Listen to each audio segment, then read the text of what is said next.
Hello भाइयों, आप सभी कैसे हो। आप सभी को नमस्कार। हमारे परफेक्ट एजुकेशन 7 यूट्यूब चैनल पर आप सभी का स्वागत है। आज लड़कों ने कमेंट किया है कि बेसिक एग्रीकल्चर के बारे में कुछ बताएं।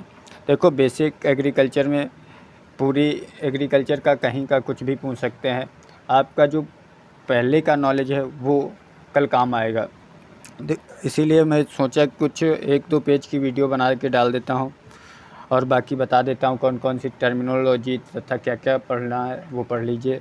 बाकी कुछ भी पूछ सकता है इसमें, तो घबराने की कोई दिक्कत नहीं। बहुत से जनरल आसान से क्वेश्चन पूछे जाएंगे इसमें। तो स्टार्ट करते हैं। Mixed farming. देखो, मिक्स्ड फार्मिंग में होता है जब फसलोत्पादन के साथ साथ में पशुपालन, मधुमक्खी पालन, सुअर पालन और मुर्गी पालन और बहुत से उद्योगों को एक साथ में किया जाता है, तो उसे मिक्स्ड फार्मिंग कहते हैं। जैसे इसमें बकरी पालन भी आ सकता है, तो मिक्स्ड फार्मिंग उसे कहते हैं। मोनोकल्चर, जब एक ही फसल को एक वर्ष जब निश्चित क्षेत्रफल पर निश्चित समय में एक ही फसल को लगातार उसी फसल को बोया जाता है, तो उसे मोनोकल्चर कहते हैं।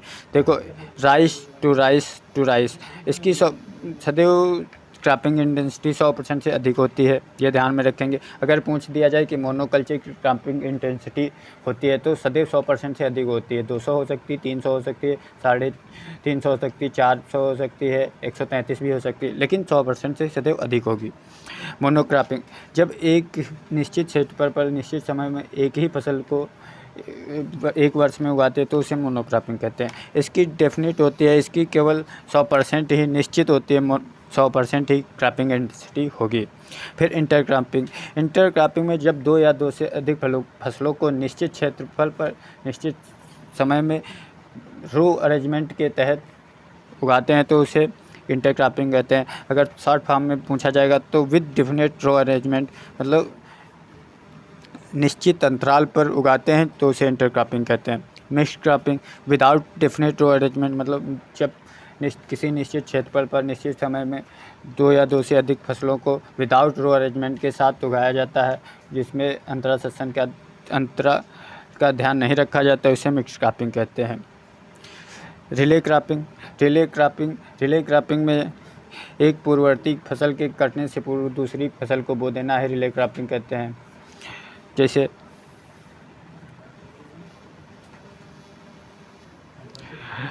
रिले क्रॉपिंग को डॉक्टर शेरसिंह बेंस ने भारत के उत्तर पश्चिमी क्षेत्र के लिए एक क्रॉप रोटेशन बनाया है।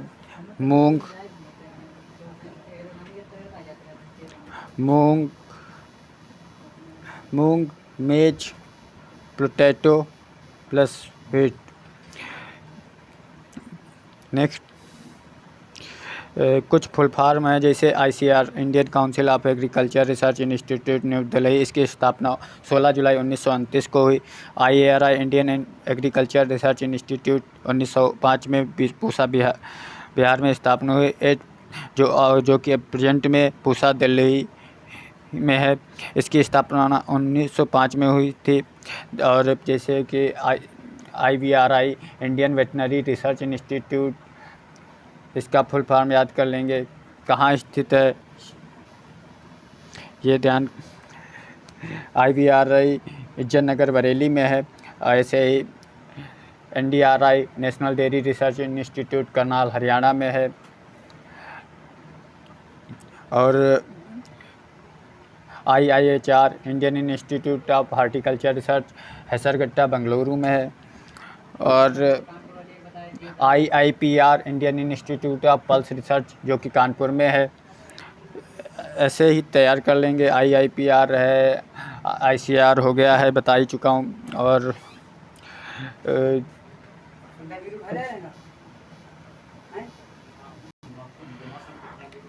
First man made serial triticale है, जो कि व्हीट और राई का क्रॉस है। क्रॉप रोटेशन जब किसी निश्चित क्षेत्रफल पर निश्चित समय में फसलों को उगाया जाता है तो उसे फसलों को इस प्रकार से हेर फेर कर उगाना फसल चक्र कहलाता है। फसल चक्र का फार्मूला है क्रॉप रोटेशन इंटेंसिटी में, फसल चक्र में फसलों की संख्या बटे फसल चक्र के वर्ष इंटू 100। फिर क्रॉपिंग इंटेंसिटी का फार्मूला CI का फार्मूला है टोटल क्रॉप एरिया बटे net cultivated area into 100। Shelter belt, Bharat में शेल्टर बेल्ट, उत्तर भारत में दक्षिण भारत में शेल्टर बेल्ट, विंड ब्रेक जो है दक्षिण पश्चिम की ओर लगाते हैं। और जैसे एग्रोनॉमी किस भाषा का शब्द है? ग्रीक भाषा का शब्द है। एग्रोस प्लस नोमोस से मिलकर बना है, जिसका मतलब होता है क्रॉप प्रोडक्शन। और एग्रीकल्चर लैटिन भाषा का शब्द होता है। एग्री प्लस कल्चर शब्द से मिलकर बना है। एग्रोनॉमी के जनक पीटर डे क्रिसेंजी हैं। और हॉर्टिकल्चर लैटिन भाषा का शब्द है। पोमोलॉजी लैटिन और ग्रीक दोनों भाषा का शब्द है। पोमोलॉजी का 2 भागों में बांटा है, पोमम प्लस लोगी। लोगी मतलब होता है स्टडी और पोमम का मतलब होता है फ्रूट। और ओरिकल्चर लैटिन भाषा का शब्द है। और इसी प्रकार से फ्लोरिकल्चर भी लैटिन भाषा का शब्द है।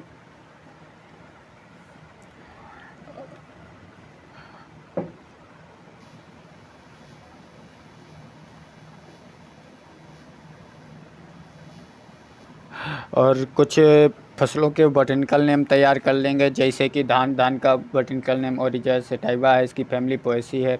और जौ का साइंटिफिक नेम हर्डियम वल्गेयर है, इसकी फैमिली पोएसी है।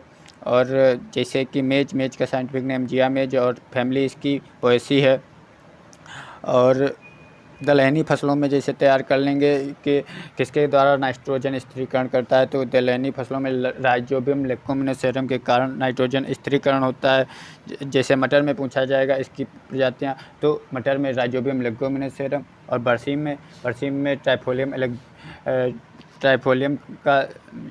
बरसीम का साइंटिफिक नेम ट्राइफोलियम अलेक्जेंड्रिनम है, इसकी फैमिली फेबेसी या लेग्यूमिनेसी है। इसमें पाया जाने वाला जीवाणु राइजोबियम ट्राइफोलियाई है। और जैसे सोयाबीन का साइंटिफिक नेम ग्लाइसिन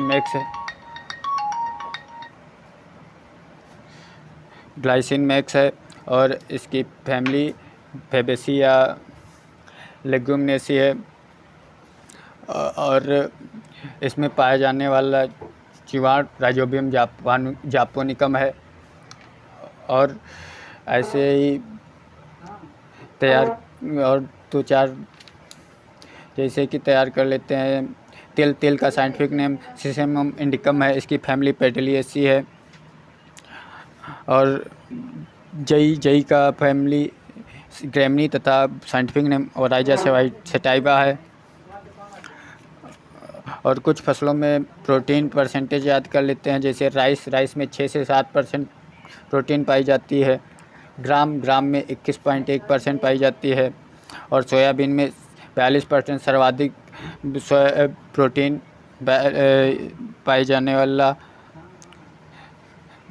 वाली क्रॉप है। इसमें सर्वाधिक, एक ऐसे क्वेश्चन पूछा जाएगा सर्वाधिक प्रोटीन किस में पाई जाती है, तो सोयाबीन में 42 से 44% तक प्रोटीन पाई जाती है। ऐसे ही सीसम में 18 से 20% प्रोटीन पाई जाती है। और कुछ फसलों के उत्पादन प्रोडक्शन पूछे जा सकते हैं, जैसे राइस का प्रोडक्शन और एरिया में वेस्ट बंगाल प्रथम नंबर पर है। व्हीट में प्रोडक्शन में यूपी है तथा प्रोडक्टिविटी में पंजाब है। और मेज में यूपी बोथ एरिया और प्रोडक्शन में है। और दलहन उत्पादन में मध्य प्रदेश प्रथम स्थान पर है। फल उत्पादन में विश्व में प्रथम स्थान चाइना का, दूसरा स्थान इंडिया का है। तथा वेजिटेबल प्रोडक्शन में विश्व में प्रथम स्थान चाइना का है, दूसरा स्थान इंडिया का है।